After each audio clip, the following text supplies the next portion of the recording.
ఒక పవిత్రమైన ఆలోచనతో ఒక కార్యక్రమం ప్రారంభిస్తే దేవుడు కూడా మనకి బలం అందిస్తారు.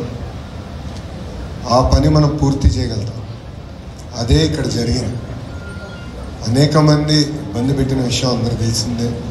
అయినా కూడా ఒక సంకల్పంతో కమిటీ పెద్దల దగ్గర నుంచి, హనుమంతరావు గారి దగ్గర నుంచి, ఇటు పక్కన మన రాజుగారు కానివ్వండి, అబద్దయ్య గారు కానివ్వండి, శ్రీను గారు కానివ్వండి, అనురాధ గారు కానివ్వండి, అందరి ప్రోత్సాహంతో ఈరోజు మనం పనులు పూర్తి చేసుకునే పరిస్థితికి వచ్చాం. వాస్తవంగా మంగళగిరి చరిత్ర ఇంకా నేను నేర్చుకుంటున్నాను సార్. నేను వయసులో చిన్నవాడిని, చాలా నేర్చుకోవాల్సిన అవసరం ఉంది. పెద్దలు ఒక మాట అన్నారు, హనుమంతరావు గారు ఒక మాట అన్నారు, రాబోయే తరాలు ఈ పవిత్రమైన బాధ్యతని ముందలు తీసుకెళ్ళాలి అంటే కంటిన్యూటీ అనేది చాలా చాలా అవసరం అని ఒక పెద్ద మాట చెప్పారు. నేను ఇక్కడ ఒక విషయంలో బాధపడేది ఏంటంటే యువకులు ఎక్కువ మంది లేరు. యువకులు ఎక్కువ మంది లేరు.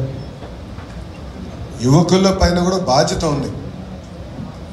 మనం ఎక్కడి పుట్టాము, ఎక్కడి నుంచి వచ్చామో, ఈరోజు ఈ స్థాయికి వచ్చామంటే దాని వెనకాల ఎంతోమంది త్యాగాలు ఉంటాయి. అది మర్చిపోకూడదు. తండ్రి త్యాగం చేసి ఉండొచ్చు, తల్లి త్యాగం చేసి ఉండొచ్చు, ఒక ఐటీ ఉద్యోగం వచ్చిందనో, పలానా ఉద్యోగం వచ్చిందనో ఇతర రాష్ట్రాలకి, ఇతర ప్రాంతాలకు వెళ్ళొచ్చు. కానీ ఎక్కడి నుంచి వచ్చామనేది మర్చిపోకూడదు. అది చాలా చాలా అవసరం. మంగళగిరికి ఒక ఘన చరిత్ర ఉంది. ఆ చరిత్రని కాపాడుకోవాల్సిన బాధ్యత ప్రజలందరి పైన ఉంది. ప్రత్యేకంగా నా పైన కూడా ఈరోజు ఉంది. ఇది నేను ఎందుకు చెప్తున్నానంటే,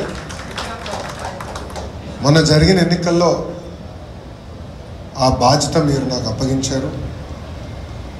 పెద్దలన్నట్టు తరతరాలుగా వస్తున్న సమస్యల్ని పరిష్కరించాల్సిన అవసరం నా పైన ఉంది. పెద్దలన్నట్టు రాజకీయాలు దూరంగా పెట్టి, అంటే పార్టీలు దూరంగా పెట్టి, కలిసికట్టుగా ఒక పక్కన నియోజకవర్గ అభివృద్ధి కానివ్వండి, గుడి అభివృద్ధి కానివ్వండి, కళ్యాణ మండప అభివృద్ధి కానివ్వండి, చేయాల్సిన బాధ్యత మనందరి పైన ఉంది.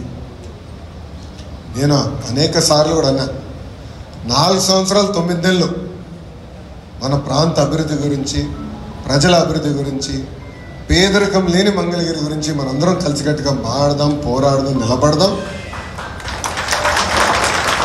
చివరి 3 నెలల మటుకు రాజకీయం చేద్దాం. అంటే ఎన్నికలు వస్తాయి కదా, 3 నెలల మటుకు మనకి యుద్ధమే కదా, అప్పుడు పోరాడదాం. కానీ 4 సంవత్సరాలు 9 నెలలు పక్కన పెట్టి హెరాస్మెంట్ కానీ, ఒక్క నిమిషం స్వామి, ఒక్క నిమిషం మాట్లాడి, ఇంకా పూర్తి చేయాలి. నాదేం మీరు మాట్లాడు, నన్ను పూర్తి చేయని మీరు మాట్లాడు. రాజకీయాలు దూరంగా పెట్టుకుని కలిసికట్టుగా అందరం పనిచేసి అభివృద్ధి చేసుకోవాల్సిన బాధ్యత మనందరి పైన ఉంది. పెద్దలు హనుమంతరావు గారు మేము పైన కూర్చున్నప్పుడు మిగతా వాళ్ళు మాట్లాడేటప్పుడు కొన్ని సూచనలు చేశారు. తప్పనిసరిగా కమిటీ పెద్దలతో, హనుమంతరావు గారితో, అబద్దయ్య గారితో, అనురాధ గారితో, శ్రీను గారితో, రాజు గారితో, జానకి అమ్మ గారితో మేము కూర్చుంటాం, మేము మాట్లాడుకుంటాం, సమస్యలు మేము పరిష్కరిస్తాం. శాశ్వతమైన పరిష్కారం ఎత్తుకోవాల్సిన అవసరం మన పైన ఉంది. ఏదో వచ్చి మళ్ళీ తాత్కాలికంగా ఆలోచించకుండా సమస్యలకి శాశ్వతమైన పరిష్కారం చేయాల్సిన బాధ్యత మన పైన ఉంది. ప్రత్యేకంగా నా పైన బాధ్యత పెరిగింది.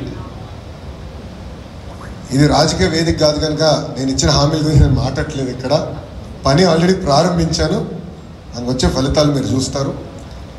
నేను తీసుకునే ప్రతి అడుగు మన సమస్యలు శాశ్వత పరిష్కారానికి వేసే అడుగు అది. మన గౌరవ ముఖ్యమంత్రి నారా చంద్రబాబు నాయుడు గారు కూడా ప్రభుత్వం ఏర్పడిన వెంటనే మొదటి కార్యక్రమం పెన్షన్ ఇచ్చే కార్యక్రమం మంగళగిరి నియోజకవర్గంలో చేశారు. అక్కడ కలెక్టర్ గారికి స్పష్టమైన ఆదేశాలు జారీ చేశారు. ఆర్థిక పరంగా అయ్యేది పనులు ఏంటి, డబ్బులు అవసరం లేని పనులు కొన్ని ఉంటాయి, ఆ రెండు మీరు విడగొట్టి తొందరగా ఎస్టిమేట్లు ఒక పక్కన వేస్తూ ఉండండి, ఇంకో పక్కన ఈ ప్రక్రియ కూడా ప్రారంభించండి. అవసరమైతే క్యాబినెట్ కూడా తీసుకురండి, నేను ఆమోదం పలుకుతాను. ప్రజలు ఇక్కడ బాధ్యత పెంచారు నా పైన అని స్వయంగా గౌరవ ముఖ్యమంత్రి చంద్రబాబు నాయుడు గారే చెప్తాం జరిగింది. సో మా పైన బాధ్యత పెరిగింది అంటే ఎలాంటి సందేహం లేదు. ప్రత్యేకంగా మీ లోకేష్ పైన కూడా బాధ్యత పెరిగింది అంటే ఎలాంటి సందేహం నాకు లేదు. తప్పనిసరిగా శాశ్వతమైన పరిష్కారం ఎత్తుతాం. నేను మన మంగళగిరి మన లోకేష్ కార్యక్రమంలో కూడా పెద్దలు ఇంటికి వెళ్ళినప్పుడు కూడా ఇదే చర్చకు వచ్చింది. కమిటీ సభ్యులందరూ కూడా అక్కడనే ఉండే, వాళ్ళందరితో మేము చర్చించాం. అందరినీ కూర్చోబెట్టి నేను ఆ రోజే హామీ ఇచ్చా గురుగారికి, కూర్చోబెట్టి శాశ్వతంగా పరిష్కారం ఎత్తుతానని చెప్పా. దాన్ని నేను ఇప్పుడు కూడా కట్టుబడి ఉన్నాను. దాంతోపాటు పెద్దలు నేను కోరేది, యువకుల్ని కూడా ప్రోత్సహిద్దాం, స్లోగా తీసుకొద్దాం, వాళ్ళపైన కూడా బాధ్యత పెడదాం. ఎందుకంటే నేను ఈ భూమిపైన శాశ్వతం కాదు, ఎవరి భూమిపైన శాశ్వతం కాదు, కానీ వ్యవస్థ అనేది శాశ్వతం. సో యువకులకి అవగాహన తీసుకురావాలి, బాధ్యత పెంచాలి, అందరం కలిసికట్టుగా ఇది ముందలు తీసుకెళ్లాల్సిన అవసరం ఉంది. దానికి పెద్దల్ని కూడా కోరేది, యువకుల్ని కూడా ఎక్కువ లాగుదాం, వాళ్ళు రారు పట్టుకుని లాగుదాం, భాగస్వామ్యం చేద్దాం. వాళ్ళ రూట్స్ అంటే ఎక్కడ నుంచి ఎక్కడ పుట్టారు, ఎక్కడ పెరిగారు, ఏం చేయాలనేది కూడా వాళ్ళు తెలుసుకోవాల్సిన అవసరం ఉంది. ఆ పవిత్రమైన బాధ్యత ముందలు తీసుకెళ్దామని పెద్దలు కూడా నేను కోరుకుంటూ, నాకు ఇంత అద్భుతమైన అవకాశం ఇచ్చిన మంగళగిరి ప్రజలకి, కమిటీ సభ్యులకి, హనుమంతరావు గారికి, మన అనురాధ గారికి, రాజు గారికి, అబద్దయ్య గారికి, మన శ్రీను అన్నకి, జానకమ్మ గారికి, అందరికీ పేరు పేరున నా హృదయపూర్వక ధన్యవాదాలు తెలుపుకుంటూ మీ అందరి దగ్గర నుంచి నేను సెలవు తీసుకుంటాను. అందరికీ నమస్కారం.